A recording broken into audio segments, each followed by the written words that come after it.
Kayong gumawa ng problema, hindi kami. Kayong gumagawa ng problema. Pinagbawal ninyo itong mga tao ngayon na magsasabi doon sa asawa nila, huwag ka na nga sumunod dyan sa gagong gobyerno na yan.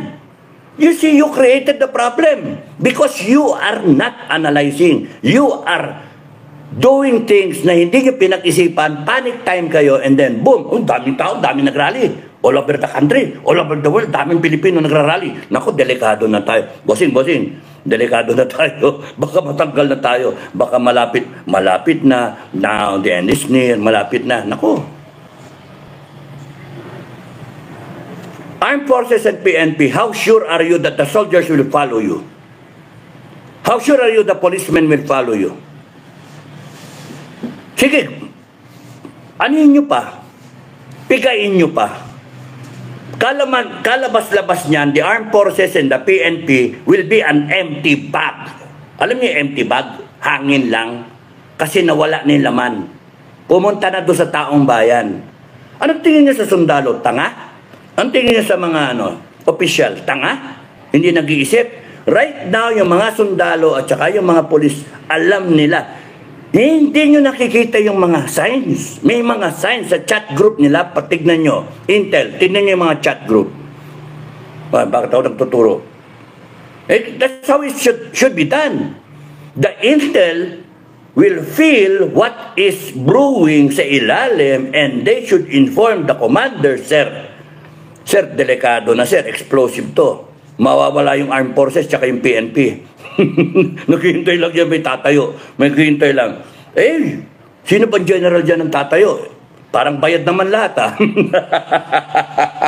sabi ng mga taong bayan, puta yan, mga bayad naman yung mga general na yan. Kaya marunong tong administration. Uy, clap, marunong. Binabayaran yung mga dapat tumayo, yung mga, lahat sila bayad. And yung mga kernel, sir, naghihintay ng posisyon. Wala na. Yung mga lieutenant colonel, naghihintay din ng posisyon. Yung magbabatalyong commander o batcom ngayon, ayaw makialam. So down the line, you will scrape the bottom of the armed forces and the PNP and you will end up wala kayong tao. It's a one scenario. You will have no people because these people know what is happening. These people understand the gripes, yung galit ng taong bayan.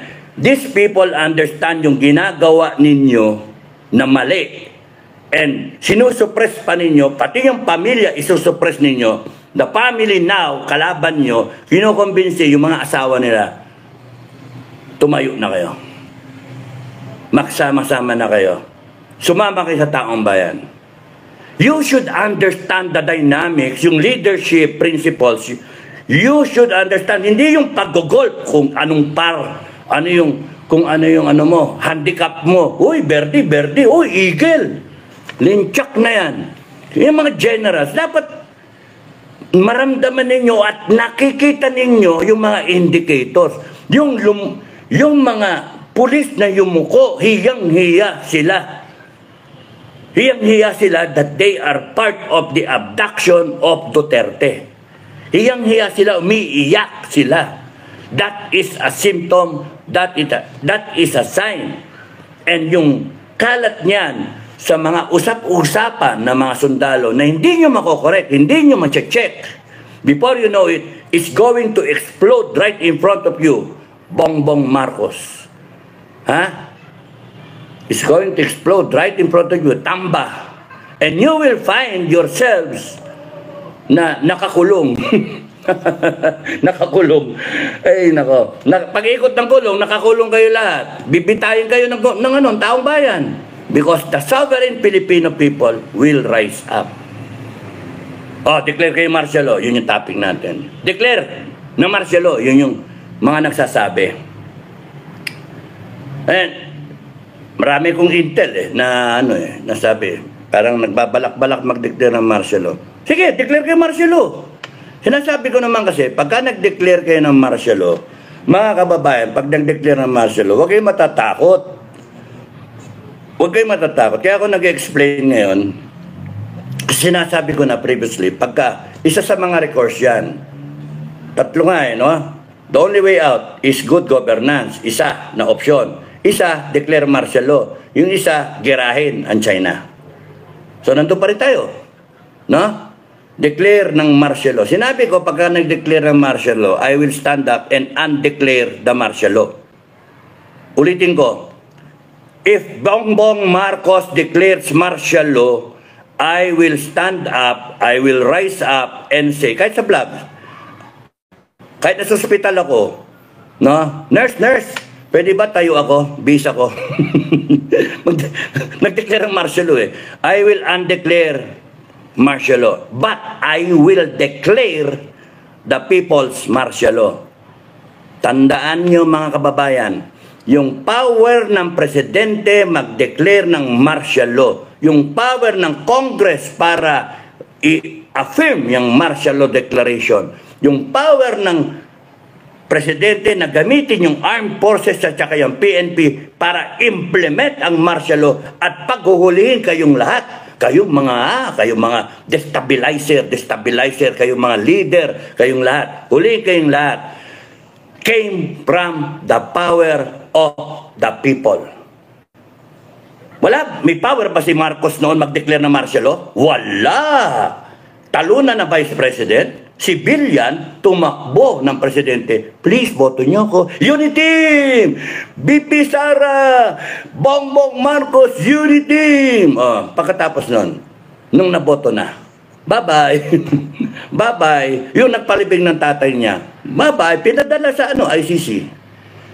Yung power ni Bongbong Marcos na ginagamit ngayon at lahat ng inappoint niya na mga cabinet secretaries, including Anyo, including Gibo, including came from the president. Inappoint. But the power as a package came from the Filipino people. He is a nobody. Binoto siya ng 31 million na tao, including me, nabudol. But let me tell you, Filipino people, the power of the president came from the Filipino people. Kaya wag kayong natatakot, wag kayong magpapasupil, wag kayong maniniwala. Mag-declare ng martial law, we stand up, we undeclare the martial law, and we will declare our own martial law. Kala ninyo, pinatapo lang kayo sa kalabaw? Ang asta ninyo, kala nyo walang hanggang kayong may kapangyarihan? Kayo na ngayon ang gagago, kayo na ngayon ang budol, kayo na yung nangako na hindi nyo tinutupad, kayo nagnanakaw. Kayo yung nagbabiolate ng konstitusyon, tapos may gana kayo mag-declare ng martial law? Huwag nyo kaming subukan. Huwag nyo subukan ang mga Pilipino. We will rise up. There are millions of us.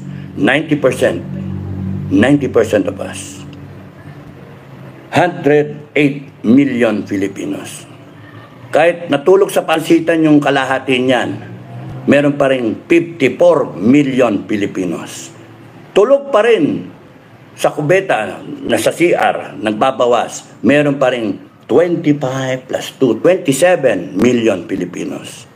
Huwag nyo kaming subukan.